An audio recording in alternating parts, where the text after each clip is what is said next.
اور ان کے ہاتھ میں زکات پہنچ گئی حالانکہ وہ مستحق زکات نہیں ہوئے تو ہماری زکات ادا نہیں ہوگی، ہماری زکات ہمارے ذمے باقی رہے گی۔ اس لیے زکات جس وقت دیوے اس سے پہلے، بالکل پہلے ہی جسٹ ہم تحقیق کر لیں، کسی بھی طریقے سے تحقیق کریں، ان کے خاندان کے اندر پوچھئے یا براہ راست ان سے ہی پوچھ لیں کہ تمہارے پاس کیا ہے، زیور ہے یا نہیں ہے، پورا پوچھ لیں۔ اگر ان کے پاس ضرورت سے زائد جتنا بھی سامان گھر میں موجود ہے، چاہے 3 جوڑے کپڑے سے زیادہ ہے، یا گھر کے اندر وہ برتن ہو جو کبھی بھی استعمال نہیں ہوتے، یا گھر کے اندر ایکسٹرا بستر رکھے ہوئے جو کبھی استعمال میں ہی نہیں آتے، یا اس کے علاوہ ضرورت سے زیادہ جتنا جو کچھ بھی سامان ان کے گھر کے اندر موجود ہے، ان کی ٹوٹل قیمت لگائیں گے۔ اگر وہ قیمت چاندی کے نصاب کے بقدر 612 گرام چاندی کے نصاب کے بقدر، یعنی ابھی آج کے دن میں 58,000 کے آس پاس ان تمام ایکسٹرا سامان کی قیمت نہیں پہنچ رہی ہے، تو اس صورت کے اندر ہم ان کو زکات دے سکتے ہیں اور ان کو زکات دینے سے ان کی زکات ادا ہو جائے گی۔ اور اگر ہم نے تحقیق کیے بغیر ان کو دے دیا، حالانکہ ان کے پاس ضرورت سے زائد اتنا سامان ہے کہ اس کی قیمت 58,000 کے آس پاس یا اس سے زیادہ بن جاتی ہے اور ان کے ذمے کوئی قرضہ بھی نہیں ہے، تو اس صورت میں ہم زکات دیں گے تو ہماری زکات ادا نہیں ہوگی، بلکہ ہماری زکات ہمارے ذمے میں باقی رہے گی۔ اس لیے یہ مسئلہ اچھی طرح سمجھ لیں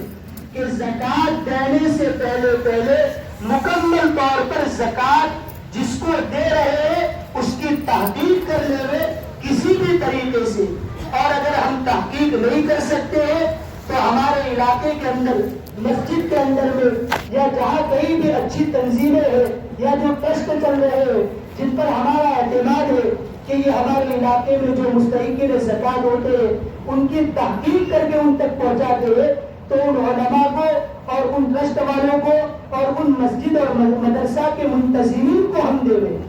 تاکہ ہماری زکات مستحقین تک پہنچے، ان کا بھی بھلا ہو، ان کا بھی فائدہ ہو، اور ہماری اتنی بڑی عبادت ادا ہو جائے اور اللہ ہم سے راضی ہو۔ اسی طرح ایک مسئلہ یہ ہے کہ بعض مرتبہ ہمارے ذہنوں میں یہ رہتا ہے کہ میرے پاس تو زیور ہے لیکن میری زکات تو میرے شوہر نکال دیتے ہیں یا میرے باپ نکال دیتے ہیں، تو مجھے زکات نکالنے کی ضرورت نہیں ہے، اور حقیقت میں وہ نکال بھی دیتے ہیں۔ لیکن یہ مسئلہ سمجھ لے کہ اگر ہمارے شوہر نے یا ہمارے باپ نے یا ہمارے بڑے بھائی نے ہمارے زیورات کی زکات نکال لی اور ہمیں معلوم بھی نہیں ہے کہ کب نکالی ہے، تو اس صورت میں بھی ہماری زکات ادا نہیں ہوگی۔ کیوں؟ اس لیے کہ زکات ایک عبادت ہے، جس طرح نماز عبادت ہے تو نماز صحیح ہونے کے لیے نیت شرط ہے، اسی طرح زکات کی ادائیگی کے لیے اور زکات صحیح ہونے کے لیے نیت شرط ہے، اور نیت پائی جائے گی اجازت سے۔ اس لیے رمضان سے پہلے یا جب بھی وہ زکات دے تو زکات دینے والے ہم سے اجازت لے لے، ہماری بیوی سے یا ہماری بالغ بچیوں سے جن کی طرف سے وہ زکات نکال رہے ہیں، اور اگر وہ اجازت نہیں لے رہے ہیں تو ہمارے ذمے، ہماری مستورات کے ذمے ضروری ہے کہ اپنی زکات کی تاریخ سے پہلے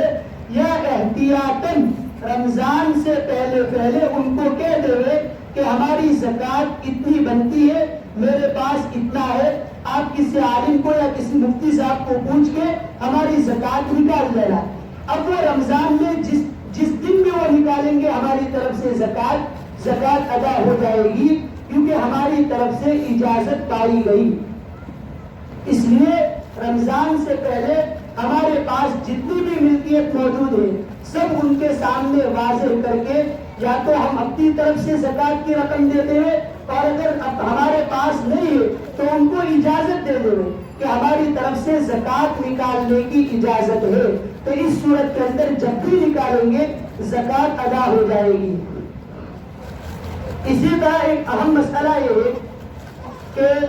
ہماری مستورات کے پاس عام طور پر سونے چاندی کے زیورات وغیرہ تو رہتے ہیں، لیکن کیش رقم ان کے پاس نہیں رہتی، یا تو گھر کی ضروریات میں استعمال کر دیتے ہیں، یا اپنے بچوں پر خرچ کر دیتے ہیں، یا پھر کہیں بھی کاروبار کے اندر لگا دیتے ہیں۔ بہرحال ان کے پاس جب زکوٰۃ کی تاریخ آتی ہے تو اس وقت کیش رقم ان کے پاس موجود نہیں ہوتی ہے، تو جب ان سے زکوٰۃ کا مطالبہ کیا جاتا ہے تو وہ کہتے ہیں کہ ہمارے پاس تو کیش رقم ہی نہیں ہے، ہم کیسے زکوٰۃ نکالیں۔ ظاہر ہے کہ سونے کا زیور یا چاندی کا زیور جو اس کے شوہر نے یا اس کے باپ نے بنا کر دیا ہے، عورت اس کو بیچتی نہیں ہے عام طور پر، وہ تو پہننے کے لیے رکھتی ہے، اس کو بیچ کر زکوٰۃ ادا نہیں کرتی، حالانکہ وہ نصاب کی مالک بن جاتی ہے، اس کے ذمہ زکوٰۃ فرض ہو جاتی ہے، لیکن کیش رقم اس کے پاس موجود نہیں ہوتی ہے، تو زکوٰۃ کے معاملے میں کوتاہی کرتی ہے اور اتنا بڑا فریضہ اس سے مس ہو جاتا ہے۔ اس لیے مسئلہ اچھے سے سمجھ لیں گے کہ اللہ تبارک و تعالیٰ نے ایک ہی دن کے اندر زکوٰۃ نکالنا فرض نہیں کیا ہے۔ مسئلہ یہ ہے کہ ہماری زکوٰۃ کا حساب کرنے کی ایک تاریخ متعین ہونی چاہیے۔ مثال کے طور پر رمضان المبارک کا 10 روزہ ہم نے متعین کر دیا کہ 10ویں روزے کے اندر میرے پاس جو بھی رقم موجود ہے، چاہے سونے کا زیور ہے، چاہے چاندی کا زیور ہے، کیش رقم ہے، یا کسی کاروبار ہوٹل وغیرہ کے اندر میں نے دے رکھا ہے بھاگ کے طور پر، حصے کے طور پر، یا کسی کو قرض کے طور پر میں نے کوئی رقم دی رکھی ہو، یا میں نے کوئی سوسائٹی اور کسی رکھی ہے جس کے اندر میں نے کوئی رقم جمع کی ہو، یہ ساری چیزوں کو 10 رمضان کے طور پر ہماری تاریخ متعین ہے، تو اس وقت ہم سارے حساب کو جوڑیں گے۔ اگر ہمارے ذمے کوئی قرضہ ہے تو اس پورے ٹوٹل حساب سے قرضے کو مائنس کریں گے، اس کے بعد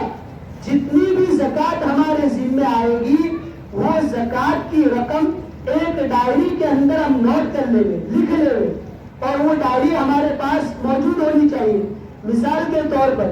اس رمضان کے اندر 10 روزے میں یعنی کل پرسوں ہم نے پورا حساب جوڑا تو ایک عورت کے ذمے 5000 روپئے زکوٰۃ فرض ہو گئی، تو اب وہ کسی ڈائری کے اندر اپنی 5000 روپئے رقم لکھ لے کہ اس سال کی زکوٰۃ میرے ذمے 5000 روپئے ہے۔ اب اس کو ادا کرنے کے لیے شریعت نے 10 رمضان یا یہ رمضان نہیں رکھا۔ اگر ہماری حیثیت ہے، ہمارے پاس رقم ہے، تو افضل اور بہتر یہ ہے کہ جتنا ہو سکے جلدی دے دیں، اور ہو سکے تو رمضان میں دیں تاکہ زیادہ سے زیادہ ثواب ہمیں ملے، اور اگر نہیں ہے تو پھر یہ 5000 کی زکوٰۃ ہمارے ذمے باقی رہے گی،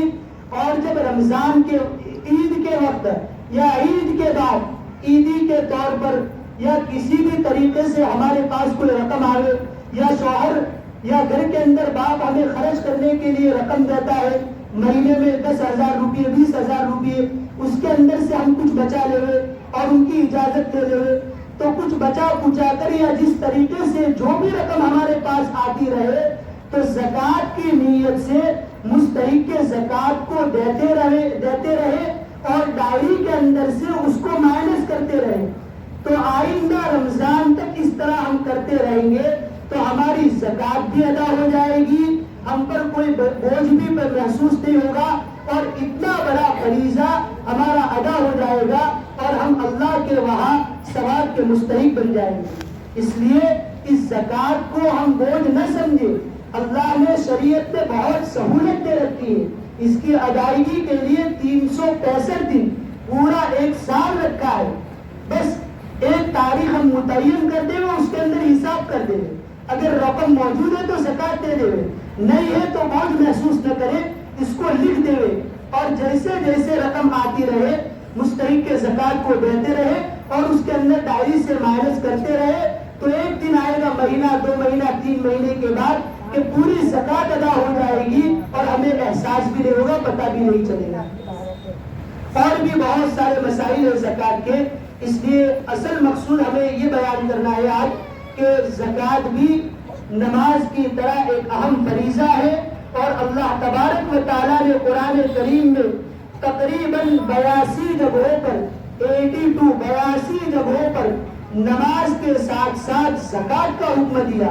کہ اے میرے مومن بندو نماز قائم کرو، زکوٰۃ ادا کرو، نماز کا اہتمام کرو، زکوٰۃ ادا کرو. تقریباً 82 جگہوں پر قرآن کریم میں اللہ تعالیٰ نے نماز کے ساتھ ساتھ زکوٰۃ کا حکم دیا ہے. اس سے ہمیں پتہ چلتا ہے کہ زکوٰۃ کی اہمیت کتنی ہے اور یہ اللہ کا کتنا بڑا حکم ہے. تو اس کو اچھے سے عبادت سمجھ کر اللہ کی رضا کے لیے اپنی تاریخ کو متعین کر کے پورا نصاب جوڑ کے مسئلے کو اچھے سے معلوم کر کے پوری زکوٰۃ اللہ کی رضا کے لیے ادا کرنے والے بنے.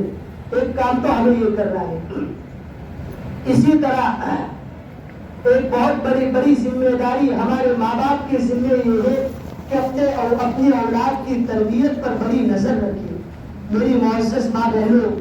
یہ دین، یہ ایمان اللہ نے ہم تک جو پہنچایا ہے، ہم یہ نہ سمجھے کہ یہ مفت میں ملا ہے. اس کے پیچھے انبیاء کی قربانیاں لگی ہے. آپ علیہ السلام نے قربانی دی ہے، طائف کے اندر پتھر کھائے ہیں اور اس کے خاطر غزوہ